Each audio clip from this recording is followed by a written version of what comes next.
Lep pozdrav v novicah tedna. Skupna občinska uprava občin Dolenjske in Bele krajine je večja za 3 občine.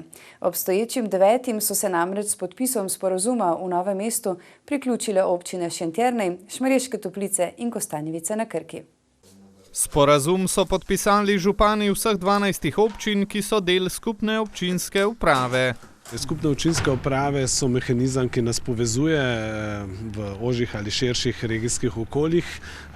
S tem pridobimo vsi, na nek način naši občani dobijo kvalitetnejše storitve, občine lažje pridemo do zagotavljanja kvalitetnih storitev. Smo se odločili za ta korak predvsem iz kadrovskega vidika, torej in iz možnosti, da pokrijemo dejansko za ista finančna sredstva bistveno več področij.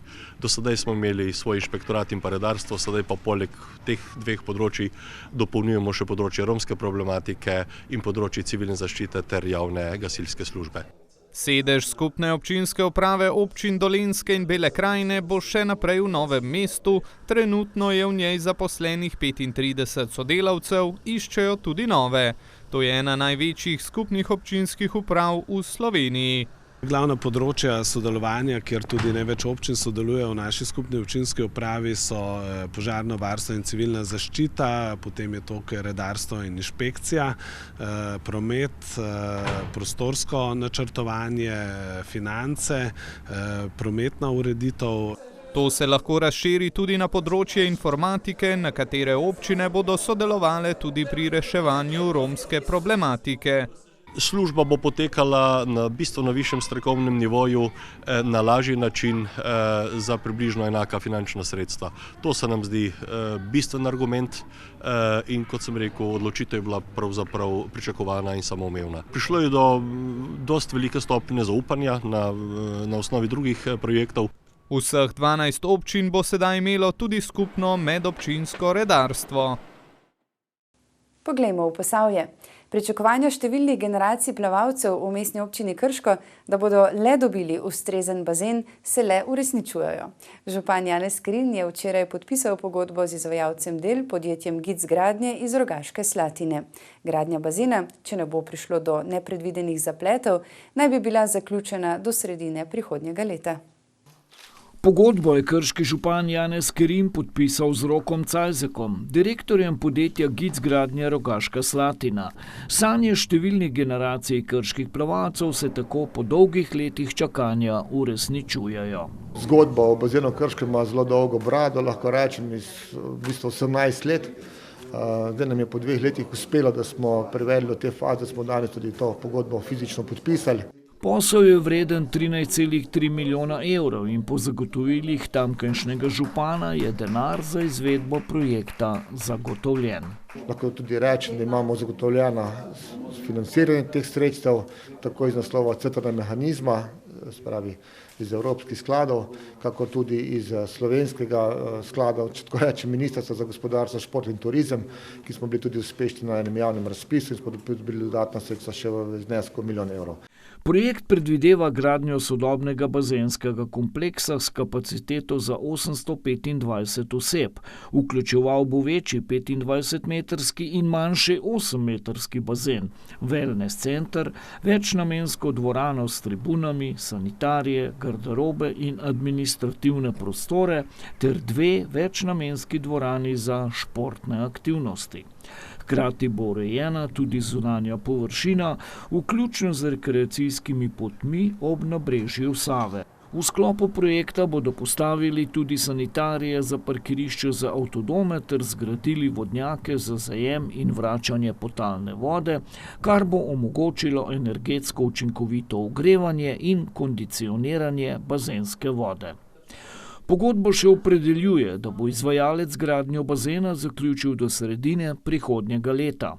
Bazen bo dobrih 50 metrov oddaljen od reke Save, vendar prvi mož izbranega gradbenega podjetja večjih težav ne pričakuje.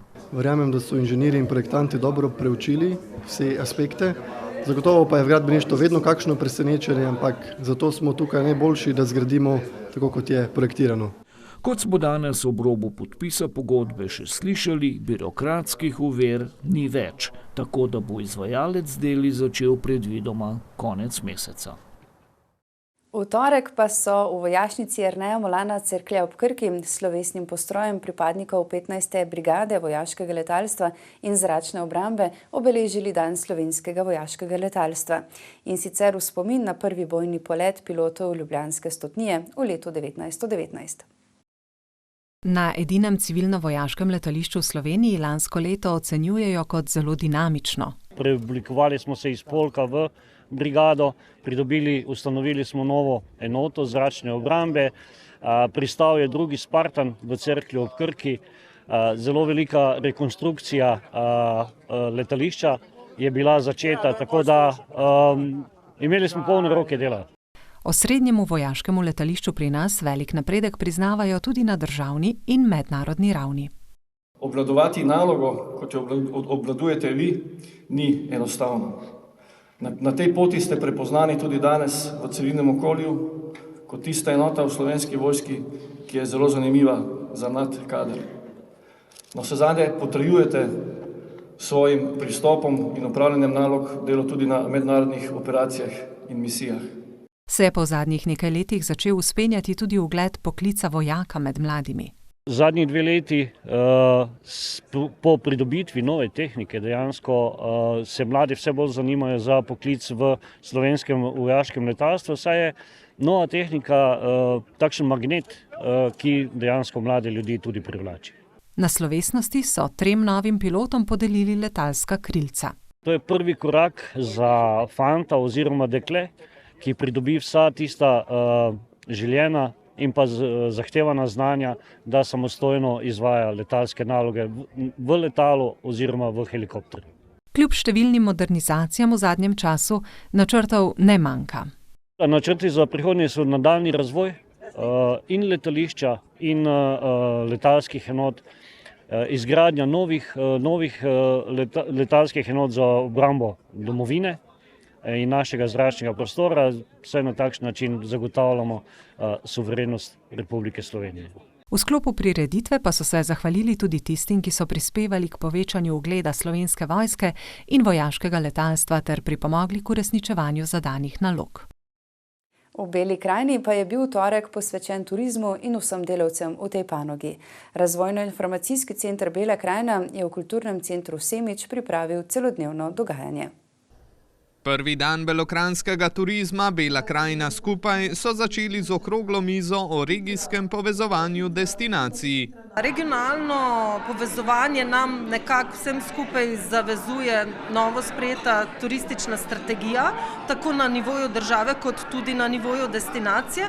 V katero smer se bo Bela krajina povezovala, pa želimo, da je to sprejet nek skupen konsens čim več turističnih in tudi ostalih deležnikov naše lokalne skupnosti. To bo terjalo od trenutnih akterjev, da na novo postavijo organizacijske strukture, modele, da se na novo povežejo z destinacijami izven občin in razmišljajo o tem, kako bi nastavili neko vsebinsko, bolj zanimivo turistično regijo in seveda, kako si bodo podelili razpoložljive resurse za promocijo, za razvoj. Razprave se je udeležila tudi predstavnica Ministrstva za gospodarstvo, turizem in šport. Na eni strani dobimo informacije, kaj si teren želi, kaj potrebuje, na drugi strani, da seveda tudi čim bolj realno zaznamo, kakšno je realno stanje, kje so izzivi, kje so težave in potem se je mnogo lažje odločati, ko dobiš takšne informacije, kot če to počneš izolirano, kabinetno. Popoldanski del pa je bil namenjen različnim strokovno-izobraževalnim vsebinam z področja turizma. Podelili so tudi nove certifikate kolektivne blagovne znamke Belokranjsko. Smo v bistvu podelili certifikate 27 ponudnikom, nekateri se že ponavljajo iz prejšnjih let, in pa 68 novih izdelkov, bom rekel, tako rokodelskih kot pa pridelkov in živilskih izdelkov. Skupno je zdaj to že v tej družini kolektivne blagovne znamke Belokranjsko 48 ponudnikov in pa 168 izdelkov. S tem certifikatom sem veliko pridobil, prodaja se kar naenkrat povečala. Nas rokodelce zadeva povezuje, nam omogoča trženje, reklamiranje, se pravi promocijo. Ne vem, če bo kaj dosti pomagali, jaz pač delam to z ljubeznijo, navdušil moj mentor je Jure Žagar, veliki mojster v Beli krajini in hoče samo to tradicijo nadaljevati, da se ne pozabi to. Z dnevom turizma je Ric Bela krajina uspešno nadgradil letno srečanje belokranjskih turističnih ponudnikov. Na sončni strani Gorjancev so po veselem decembru že drugo leto poskrbeli za Prešerno voljo tudi v prvem mesecu novega leta. Kulturni center Semič je pripravil drugi belokranjski večer smeha, na katerem so nastopile 3 amaterske gledališke skupine iz te pokrajine. Zaradi krasno sprejetega dogodka pred letom dni in velikega zanimanja so letos ta zabavni večer izvedli 2-krat. Dvorana je bila obakrat razprodana. Lani, če je bilo 6 skupin, smo se letos odločili za 3 skupine, iz vsake občine po 1 in tudi letos so se skupine z veseljem odzvale in se nam zdi, da bi to moralo biti kar že tradicionalno ostati takšen belokranjski večer smeha. To potrebujemo. Prvič, da se nasmejimo, v drugem vrsti pa tudi to, da sodelujemo med sabo. Na oder so povabili gledališko skupino Zik Črnomelj, ki je navdušila z dogodivščinami na plaži. Vsi tisti prizori, ki smo jih vajeni iz realnega življenja, od rezervacij brisač do glasnega govorjenja, do klicanja otrok, prepirov med zakonci, skratka vse tisto, kar v resnici počnemo na plaži. Društvo kmečkih žena Metlika je prikazalo, kaj vse se lahko zgodi med nego in pedikuro v domu starejših občanov. Mogoče vsak misli, da je to samo ena nega, urejanje njenih nohtov, ampak pri tem je obilico smeha še zraven. Klepetave šokice pa so zbrane nasmejale tam, kjer pogledi vrejo in jeziki švigajo. Mi smo se povezali z našimi predhodnicami, s semiškimi klepetuljami in še z določenimi kolegi in sestavili eno zadevo, da se kot mlado in staro med sabo tekmuje in si malce nagaja z besedami. In v najbolj zabavnem belokranjskem večeru leta so uživali gledalci in nastopajoči. Mi jemljemo vse iz življenja, ne? Bolj je smešno, rajše igramo. Rekla publika, ko priješ na oder pa čuješ smeh, to ti je elan. To je to. Bolj se smejejo, mi imamo večjo elan in večjo energijo za delati. Gre za ljudi, ki radi ustvarjajo, ki so radi na odru, ki radi poskusijo kaj novega. In mislim, da ko enkrat to zares rad počneš, da potem te kar malo zasvoji in ne znaš nehati. Gledališka dejavnost nam pomeni možnost izražanja. Sploh amaterska se mi zdi, da je takšna ljubka in da ljudje to delajo z srcem. Ideja je fantastična in mislim, da je super, da se take igralske skupine amaterske predstavijo na takih večerih, ker tudi publika se vidi, da je zelo zadovoljna, ker so razprodane letos 2, lani so bile 3 prireditve, tako da verjetno rabimo smeh. Vsekakor ga v naših življenjih ni nikoli preveč. Vračamo se na drugo stran Gorjancev. Čeprav je dolenjska lepotica reka Krka v teh prvih dneh novega leta vse prej kot topla, to ni ovira za številne potapljače od blizu in daleč. Na povabilo kluba za podvodne aktivnosti Novo mesto so se letos že 31. za odprtje potapljaške sezone potopili v reko Krko. Na akcijo pod okriljem Slovenske potapljaške zveze so bili poleg članov domačega kluba povabljeni tudi potapljači iz vse Slovenije in kolegi iz Karlovca. Razmere v Krki so bile na to oblačno januarsko dopoldne precej zahtevne. Prijateljstvo sa klubom tu iz Novog mesta. To je već tradicionalni uran, svake godine dolazimo tu na otvoritev potapljaške sezone. Naviknuti smo i mi to u Karlovcu, isto imamo otprilike neka takve uvjete, tako da nije nam to strano. Druženje, začetek novega leta, začetek potapljanja. Tukaj v Novem mestu potapljam že verjetno enih tam 7-8 let.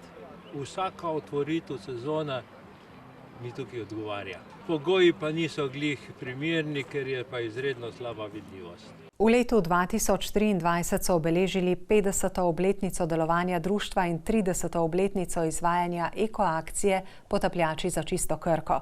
Ob začetku leta pa se tradicionalno potopijo v dolenjsko lepotico. Poslanstvo tega potopa je prvič, da se z ostalimi člani in društvi vidimo, pogovorimo. Drugi cilj je, da se pač izvede samotvoritev in pa potop v bolj ekstremnih razmerah. Se pravi, temperatura vidljivost, pretok. Klub sodeluje pri več projektih povezanih z reko Krko, ekologijo ter promocijskimi dogodki. Vsako leto pripravijo tudi razstavo podvodne fotografije članov. Poslanstvo samega kluba, kot ste že omenili, je tudi ekologija, se pravi vsako leto organiziramo čiščenje reke Krke. V teh letih je že kar nekaj ton smeti pospravljenih. V zadnja leta so bolj predvsem vozički, smetnjaki, kolesa, motorji. O čistoči Krke priča tudi to, da potapljači v njej najdejo vedno več živih školjk. Nadaljujemo v Trebanjski občini. Prejšnjo megleno sobotno jutro ni preprečilo dobre družbe in svežega zraka ter novih korakov željnim, da bi se odpravili od doma na občine. Tam je bil začetek že 20. vinogradniškega pohoda na Lisec. Pred Jurjevo domačijo na občinah so se pohodniki od blizu in daleč pripeljali z avtomobili ali pa so že od doma prišli peš. 15krat sem že bil na tem pohodu. Če boš nekaj to meni ne moti, še boljša je bila ta navona. Do Lista pa vas spet nazaj že mrk peš. Prišel sem, da vidim še to pot, njihovo hoden zaradi kondicije, zdravja. Pokrajina je super. Veliko izhodiš, veliko zanimivih, tako da se bom še kar udeleževal. Vsak pot, 10krat že približno. Družba. Sem že kar nekaj pohodov bil skozi. V takih in drugačnih vremenih, mislim, da letos bo boljših, glede na temperaturo, pa tudi malo snega, ki malo popestri vse skupaj, ker so zelo dobri organizatorji, pa tudi zelo lep del tega pohoda in ni prenaporen, tudi za starejše, tudi mlajše, za vse. Mislim, to je tako družabno srečanje v bistvu. Letos sem prvič tukaj, za ta pohod sem zvedel preko skupine Lahkih nog po Dolenjski, tako da zakaj ne bi spoznavali Dolenjsko še na tak način, pa še kje drugje, ne samo v svojem kraju. Pohod organizira Društvo vinogradnikov Lisec Dobrnič, ki ima približno 200 članov, deluje pa od leta 2003. Na sobotni pohod so povabili že 20-tič. Odločili smo se zato, ker vinogradniki in ostali v tem času potrebujemo rekreacijo, del ni v vinogradu, tako da je to dobrodošel pohod. Ja, to je po praznikih in je dobrodošlo, ljudje se želijo rekreacije po dobri hrani. Zadnja leta se okrog 200 pohodnikov odpravi na pot od občin čez vasi na Lisec. Našega pohoda je posebnost, da ne gremo, čeprav je vinogradniški, ravno med vinogradi, ker Lisec je samostojna gora in gremo po teh gričevjih v obrobju Lisca, tako da imajo pohodniki ogled tudi ostalih vasi in krajev. Čeprav so v osnovi vinogradniško društvo, imajo poleg vinogradniške še kulturno in turistično sekcijo. Tudi zato so v društvo privabili več mlajših članov. Z mednarodnim atletskim mitingom v Olimpijskem centru Novo mesto pa se je tudi uradno začela letošnja atletska tekmovalna sezona. Miting Novomeškega atletskega kluba Krka je privabil odlične domače atlete in atletinje, ki so se preizkusili v 16 moških in 15 ženskih disciplinah. Med odličnimi domačimi atleti se je zopet predstavil tudi sprinter Matevž Šuštaršič, ki je zelo dobro začel sezono dvoranske atletike. Sem en cilj že dosegel, to je, da popravimo oseben rekord na 60 metrov. Ni baš nešto, ampak je vse nek dober pokazatelj, da nekaj smo naredili v pravi smeri. Zdaj je še 200 metrov, tista, kar mi v bistvu ostane. Probamo tekmovati čim boljš, ostati v bistvu čim bolj zdrav tle noter.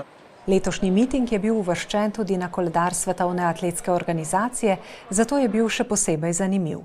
Zelo ponosen sem in pa vesel, da smo tudi letos uspeli organizirati mednarodni atletski miting z zelo široko zasedbo tako slovenskih vrhunskih atletov, kot tudi nekaterih tujih. Gre za prvi miting v letošnjem letu, vidimo, da dosegamo dobre rezultate. Pomembnost tega mitinga je predvsem v tem, da trenerji pogledamo, kaj smo trenirali v zadnjih parih mesecih, kako smo se pripravili na prihajajočo tekmovalno sezono, ki se v bistvu začne že čez 7 dni in hkrati, da še v zadnjem trenutku te zadnje detalje, mogoče kakšne detalje za pripravo pred samim tekmovanjem, kakorkoli še popravimo. Velik poudarek v Novomeškem atletskem klubu je vedno bil in še vedno je na dobrem delu z mladimi. Mi kot klub stremimo večjim ciljem. In en izmed teh ciljev je živeti zdravo življenje. In naučiti mlade, jih privabiti k atletiki, k športu, je to način zdravega življenja. Poleg tekmovalnih izzivov v novi sezoni, ki jih zlepa ne bo zmanjkalo, pa se želijo izkazati tudi v vlogi organizatorja. Poleg vseh večjih tekmovanj v dvorani ne smemo pozabiti niti na poletni mednarodni atletski miting na stadionu Portoval, na katerega želijo privabiti čim več atletov svetovnega razreda. Zdaj pa se bomo preselili na bele strmine edinega belokranjsko-dolenjskega smučišča. Na Gačah se je danes uradno začela smučarska sezona, delavci so v zadnjih tednih uspeli urediti proge.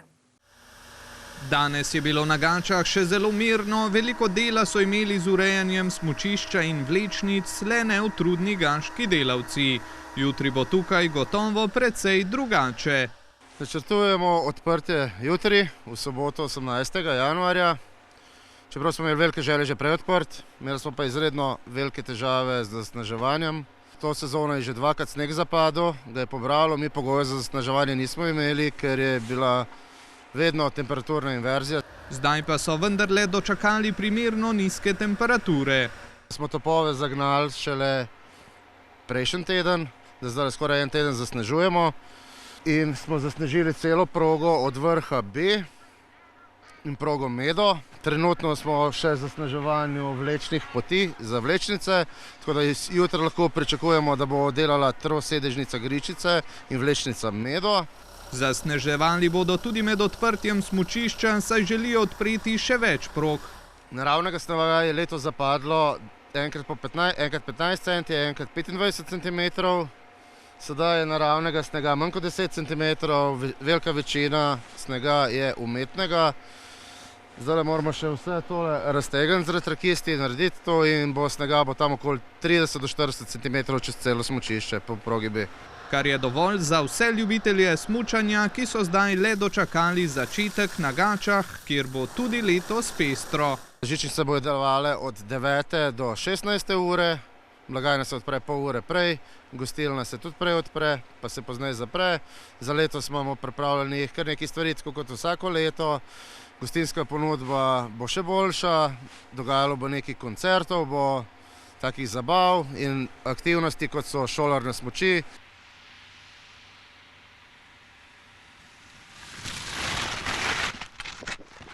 Končno se tudi pri nas začenja smučarska sezona. Razmere so dobre, proga je dobro pripravljena, tako da se vidimo tu na Gačah. Gas na Gače!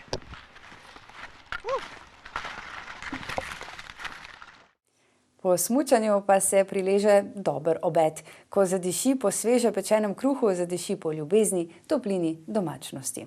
Konec prejšnjega tedna je tako dišalo v Trebanjskem kulturnem domu. Društveno ocenjevanje kruha in krušnih izdelkov je bilo rekordno. Strokovna komisija je ocenila kar 126 izdelkov. Nekaj pa je bilo tudi potic, ki jih niso ocenjevali. Z odzivom smo zelo zadovoljni, saj nam to predstavlja, da ni naš trud zaman. Ko sem se sprehodila tukaj med temi stojnicami, sem bila prav presenečena. Gledala sem kruhe med seboj. Čisto noben ni isti, ne? Vsak je malo drugačen. Poleg članic domačega društva so sodelovali tudi prijatelji in prijateljice iz sosednjih društev podeželskih žena. Vsako leto povabimo na sodelovanje tudi vrtce, šole, zavode in so se letos odzvali tako Trebnje, Mirna, Mokronok, Trebelno, tako da smo s tem zelo zadovoljni. Je pa to naš cilj, da naše znanje, naš trud polagamo mlajšim v dlani, tako kot so naše babice to položile nam. Jaz sem se odločila, da spečem 2 kruha, predvsem tudi zaradi tega, ker sama komisija da potem tudi povratno informacijo, kaj lahko izboljšamo.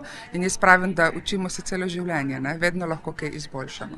Letos sem se prvič udeležila, tudi tako, da sem prinesla svoj kruh na oceno in sem zelo zadovoljna z samim rezultatom. Pekla sem 100% pirin kruh, Je pa krivec temu, da sem jaz letos prinesla ta kruh na razstavo, je pa naš župan, kajti lansko leto me je ravno ob tej priložnosti izzval in se je prav začudil, kako to, da podžupanja ni prinesla svojega kruha, in letos sem to z veseljem naredila. Mokronoška podžupanja je za svoj kruh prejela zlato priznanje, enega od 73, kolikor so jih podelili, poleg tega pa še 39 srebrnih in 10 bronastih. Kvaliteta se je kar dvignila, tako da je kar na zadovoljujočem nivoju in so ženske kar pridne in lepo ustvarjajo ta našo kulturno dediščino peko kruha. Ko zadiši po sveže pečenem kruhu, se zbudijo spomini. Kruh zagotovo ni samo hrana, je zagotovo en del naše pomembne tradicije in simbolizira zagotovo eno družino, dom, skupnost. In zagotovo je dobro, da taki dogodki, ki ga imamo vsako leto tukaj v Trebnjem, ohranjajo tradicijo in nas spominjajo na vrednote naših babic. In kakšen je recept za najboljši domači kruh? Moka, kvas, voda. Poleg tega mora biti pa kot še dodane začimbe, to je topla dlan, vnešena ljubezen do izdelka in pa nenazadnje, kar je pa najpomembnejša začimba, je pa spoštovanje do kruha. Društvo sicer povezuje več kot 300 članic iz občin Mokronog, Trebelno, Mirna in Trebnje. Zaključili pa bomo na gimnaziji Novo mesto, kjer so pripravili musical Eurosong Recycled, v katerem so dijaki s svežo energijo in ustvarjalnostjo oživeli 9 evrovizijskih uspešnic. Musical je združil ljubezen do glasbe s pomembnim sporočilom o trajnostnem načinu življenja. Muzikal so dijaki in dijakinje izvedli v novomeškem hramu kulture, kulturnem centru Janeza Trdine. Obiskovalci so jih na koncu nagradili z bučnim aplavzom in stoječimi ovacijami. Vaje so bile kar dolgotrajne in naporne, vadili smo več tednov in v bistvu najprej pesem po pesem, potem pa skupaj z voditelji, dokler nismo oblikovali ene generalke, ki bi izgledala podobno pač končnemu nastopu. To je že tretja zaporedanost, tako da smo malo utrujeni že vsi skupaj, ampak na koncu mislim, da je izpadlo kar konkretno v redu. Današnja izvedba bila super, publika se je zelo dobro odzivala, všeč mi je bilo, ploskali so, stali so na nogah, tako moram reči, da sem zelo, zelo zadovoljna s projektom. S konceptom recikliranja pesmi opozarjajo, kako lahko tudi v umetnosti in vsakdanjem življenju ohranjamo vrednote trajnosti. Pazila sem, da mladina v bistvu zelo spremlja, kaj se dogaja na Evroviziji. In ker učim glasbo na gimnaziji, mi je bilo to vedno ena taka zanimiva debata, debatni krožek pri uri glasbe. In sem pomislila v bistvu že lansko leto, kako bi lahko Evrovizijo pripeljali z gimnazijci na oder. Projektu so mladi pristopili z iskrenim veseljem in veliko mero entuzijazma. Te evrovizijske pesmi pogosto vsebujejo več glasje, kar pomeni, da lahko tudi zbor pri njih sodeluje. Poleg tega se nam je pa zdela tema primerna, to reciklaža z Evrovizijo, tako da smo se potem tako odločili za to temo. Alenka Podpečan, ki jo sicer v lokalnem okolju poznamo predvsem kot zborovodkinjo mešanega pevskega zbora Pomlad, z mladimi rada sodeluje in bo zagotovo ustvarila še kaj podobnih projektov. Mladi so mogoče malo bolj, kaj pa vem, odprti, bogato domišljijo imajo in če kaj novega ustvarjamo, se mi zdi, da je zelo dober ta proces, tudi njihov, ki se vživijo v vloge, v projekti in potem lahko nekaj skupaj res nekaj dobrega ustvarimo. Projekt je sicer potekal pod mentorstvom profesorjev Alenke Podpečan, Vanje Popova in Rosane Špelič. Glasba je univerzalni jezik, ki ne pozna meja, ki presega čas in prostor, da nas popelje v svet čustev, sanj in spominov. Tako je tudi s trajnostjo, saj trajno živimo in skrbimo za boljši jutri. Želimo vam, da tudi vi ta konec tedna pomislite na naravo in glasbo.